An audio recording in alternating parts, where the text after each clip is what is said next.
Notre prochain invité, c'est M. Sylvain Roy, qui est préfet élu de la MRC de Kamouraska. C'est sa première visite chez nous. Oui. Sylvain, bonjour. Bon matin. D'abord, c'est pourquoi un préfet élu? Alors qu'on sait que Normand Caron, dans la MRC de Lillet, et Frédéric Jean, ici, dans la MRC de Montmagny, sont des préfets nommés par leur père, par leurs collègues des municipalités. Oui. Pourquoi un préfet élu, M. Roy, dans Kamouraska? C'est depuis 2005 que le gouvernement avait donné des incitatifs financiers à passer d'un préfet nommé à un préfet élu. Un préfet élu, c'est à temps plein, alors qu'un préfet nommé n'est pas à temps plein. Hein? Il est maire d'une municipalité. Moi, je ne suis plus maire d'une municipalité. Donc, le préfet élu est élu au suffrage universel comme les élus municipaux. Vous avez un salaire, c'est ça? Mais c'est ça, exactement. On peut en vivre au moins. Okay. C'est pas la mer à boire, mais on peut en vivre au moins. Bon, vous avez remplacé Yvon Soucy, qui était là quand même plusieurs années. Oui. Comment ça se passe? Parce que, comme je dis, on n'a pas eu l'occasion de vous recevoir depuis que vous êtes élu. Comment ça se passe pour vous? Parce que vous aviez quand même beaucoup de dossiers, puis Yvon a quand même fait du bon travail. Vous aviez quand même de grandes pointures à remplacer. Oui, absolument. Oui, 3 mandats de 4 ans en poste. C'est impressionnant. Et c'est parce que le poste s'est libéré, hein, parce que moi, j'avais un peu lancé la serviette, là. Je connais la fonction, puis j'ai été maire 10 ans, donc j'étais au comité exécutif aussi de la MRC de Kamouraska pendant ces années-là. Donc, je connaissais bien la fonction. Et ça m'intéressait. Mais je me disais, bon, Yvon fait un excellent travail. Je ne veux pas me lancer pour essayer de le déloger, mais il a annoncé son départ. Donc là, oui, j'ai sauté dans la mêlée, puis on m'a élu.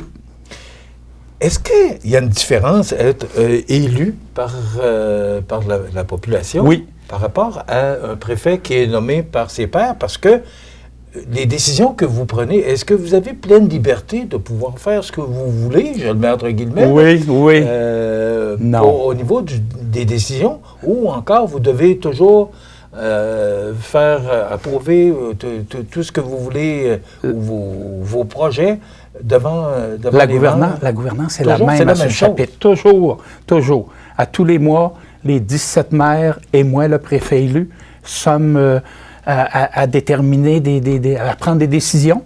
Et il faut que ce soit au moins majoritaire pour qu'une décision passe. Donc, le préfet élu n'a pas la possibilité de prendre des décisions seul, sauf, comme n'importe quel autre élu, en période, par exemple, de crise, oui, je pourrais décréter que je décide seul pour une petite période de temps, comme le gouvernement du Québec l'a fait dans le cas de la COVID. Un maire, un préfet, un premier ministre a cette prérogative de pouvoir déclencher un état d'urgence et de prendre des décisions seules. Mais ça, c'est vraiment une situation extrême. Mais qu'est-ce qui diffère un préfet élu d'un préfet comme on connaît avec M. Caron ou avec M. Jean? C'est que je peux me mettre à la tâche à temps plein et je n'ai pas à être maire d'une municipalité en plus.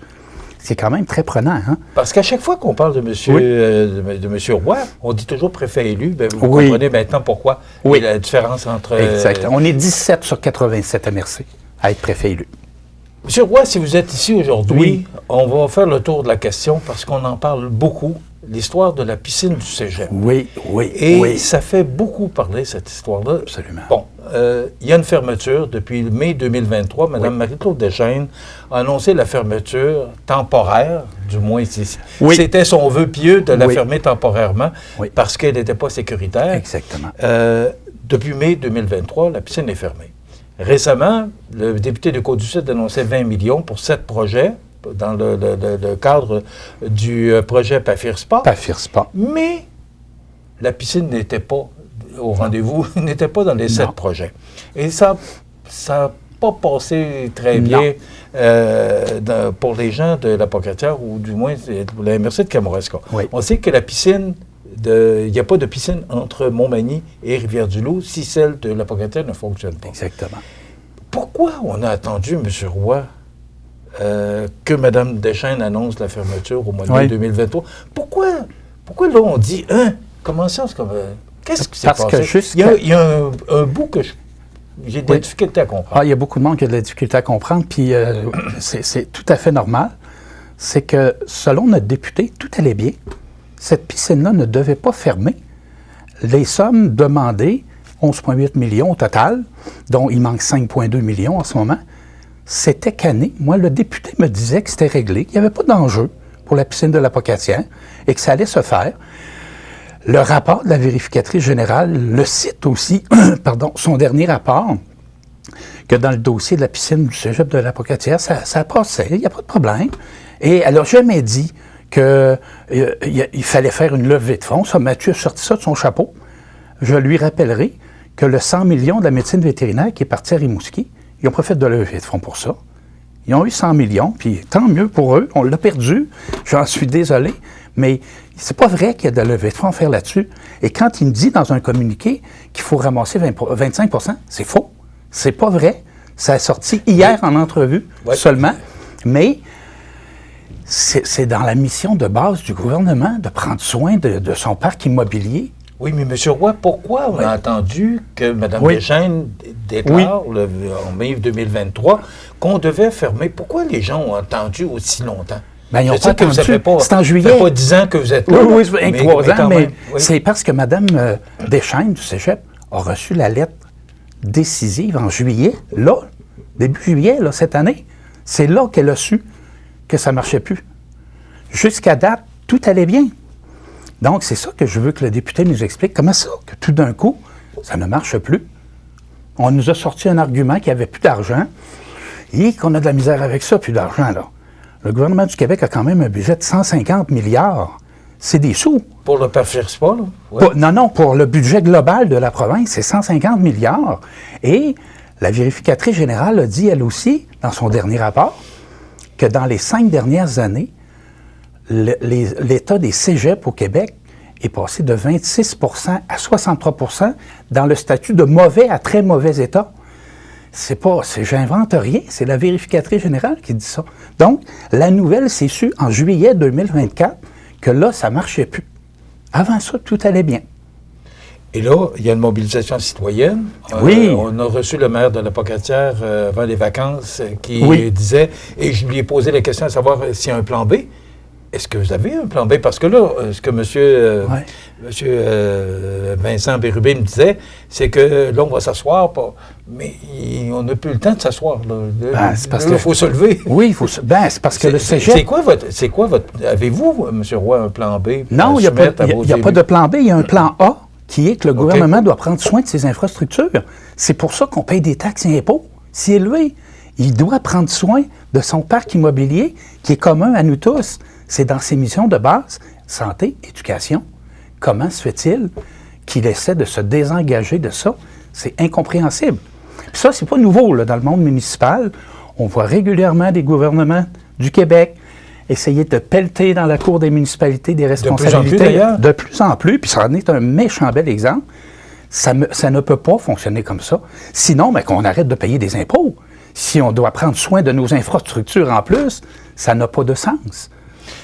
On va s'arrêter quelques instants. Et après la pause, vous voulez rencontrer le premier ministre? Oui, absolument. Et il y a un communiqué qui a été émis hier par le député de Côte-du-Sud. Je vais vous entendre là-dessus.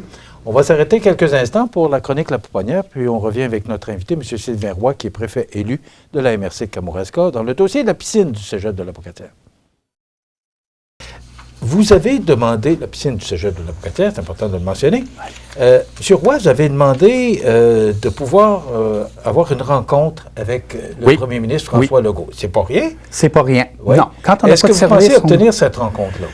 Je vais récidiver, je vais faire des suivis je sais qu'il a reçu la lettre. On a toujours un accusé-réception électronique qui dit que la demande est entrée. Bon, on est en période de vacances. La lettre est envoyée mercredi en fin de journée, la semaine dernière. Donc, ça va faire une semaine demain. Et ça va être le moment de récidiver, d'essayer de les contacter. Qu'est-ce que vous voulez lui dire? Moi, je veux lui dire tout d'abord ce que Mathieu vient de dire et qu'il a dit hier soir et qui, selon moi, est faux. C'est pas vrai. On va le mentionner, c'est qu'on a reçu un communiqué de presse en fin de journée, là, sur l'heure du souper hier. On dit, et je cite M. Rivet, « Dans tous les projets similaires au Québec, une moyenne de 25 % du budget total provient du milieu. À titre d'exemple, la MRC, la Ville, les partenaires privés, etc. Dans le projet actuel, 100 000 $ proviennent de la Ville de la Pocatière. Aussi, dans tous les dossiers de réfection de piscines au Québec, notons qu'il n'y a aucun projet financé 100 % par l'État. » C'est quoi de ça?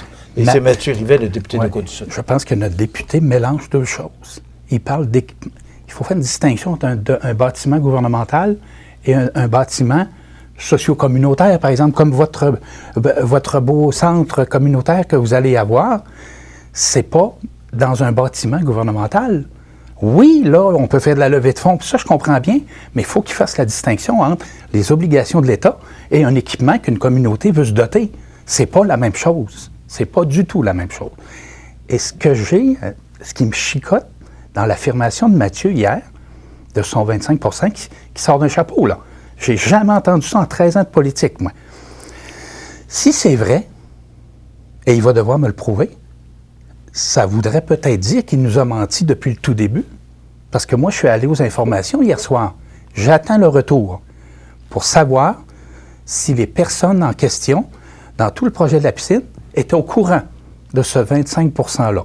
Moi, je pense que non, mais je vais avoir la confirmation et il va y avoir un communiqué d'émis. Si ce n'est pas en fin de journée, ça va être demain, pour rectifier les faits. Très important pour moi. OK. Et il va se dire quoi dans ce communiqué-là, M. Roy? Si c'est le 25 %, c'est vrai. Et si c'est vrai, Mathieu va devoir nous dire comment ça se fait qu'il a sorti ça hier seulement, alors que depuis 2 ans, la piscine était en réfection avec certaines aides gouvernementales. Mais est-ce qu'ils étaient au courant de ça? Moi, j'en doute. On ne m'a jamais parlé de ça. Donc, je vais aller aux sources pour avoir la réponse là-dessus.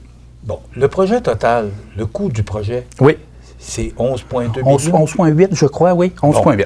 Alors, 25 %, c'est quand même beaucoup d'argent provenant du milieu. Est-ce que la MRC de Kamouraska est prête et capable de supporter un tel projet? Vous savez qu'une MRC a très peu de fonds propres. Une MRC vit de quote-part de ses municipalités. Quand elle a des services à rendre aux municipalités, bien, il faut que ça se paye via des quote-part. 70 % de notre budget, ce sont des paiements de transfert, des montants, des enveloppes de transfert du gouvernement pour des projets très précis, auprès des organismes, des entreprises que l'on soutient. Mais à part de ça, on a très peu de fonds. Ce sont nos municipalités qui nous fournissent l'argent via une quote-part. Et évidemment, on prend la décision ensemble, mais on a très peu de sous. On a un budget de 10 millions. C'est pas 150 milliards, là. Puis écoutez, la levée de fonds, j'en ai fait pendant les 20 dernières années, avant de devenir préfet.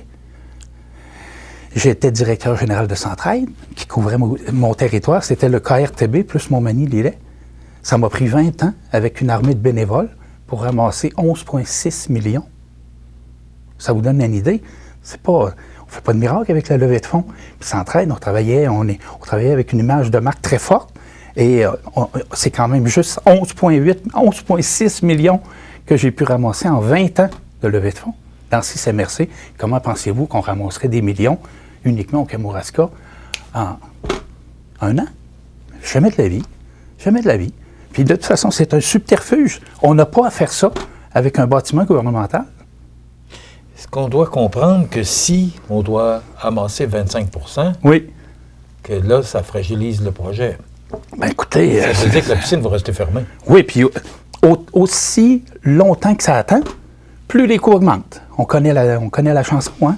Plus ça niaise, plus ça coûte cher. M. Roy, M. Bérubé parlait, dans son plan B, de peut-être penser, penser à sortir la piscine du cégep, ou de la maison d'enseignement. Est-ce que c'est possible? Construire une piscine, ça coûte 25 à 30 millions.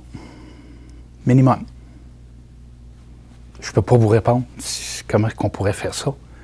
Tout peut se faire, mais il faudrait voir. Mais c'est un plan B de mon collègue Vincent. Ça pourra peut-être être examiné, mais pour le moment, on n'en est pas là. La piscine est dans le cégep, là. Puis là, elle appartient au gouvernement. Mathieu a sorti un argument aussi, disant que 92 %, je pense, c'est la population qui l'utilise. Bien, j'espère. C'est elle qui l'a payé. Il n'y a pas de problème là. Je ne vois pas de problème. Donc, le gouvernement se désengage.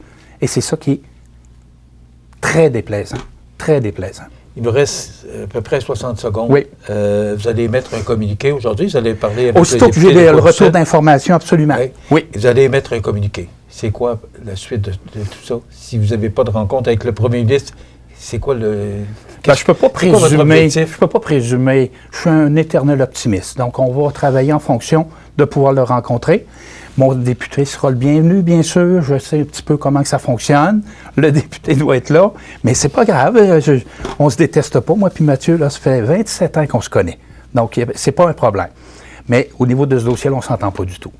Et il va devoir me prouver quelque chose. Parce que ça se pourrait qu'il nous ait menti dans ce cas-là. Si le 25 % est vrai, ce que je doute, il pourrait nous avoir menti. Parce que je ne pense pas que le cégep est au courant de ça. M. Roy, merci d'avoir été avec nous. Ça me fait plaisir. Ça éclaire nos lanternes. Oui. Et on va suivre ce dossier-là avec intérêt. Oui. D'ailleurs, on va essayer de parler avec les députés prochainement, là, au cours des prochaines heures. Oui, puis ça implique beaucoup de choses, hein, M. Montminy. Il y a la santé publique là-dedans. Là. Oui. C'est très large comme mandat, une piscine. Merci beaucoup. Merci. C'est M. Sylvain Roy, qui est préfet élu de la MRC de Kamouraska.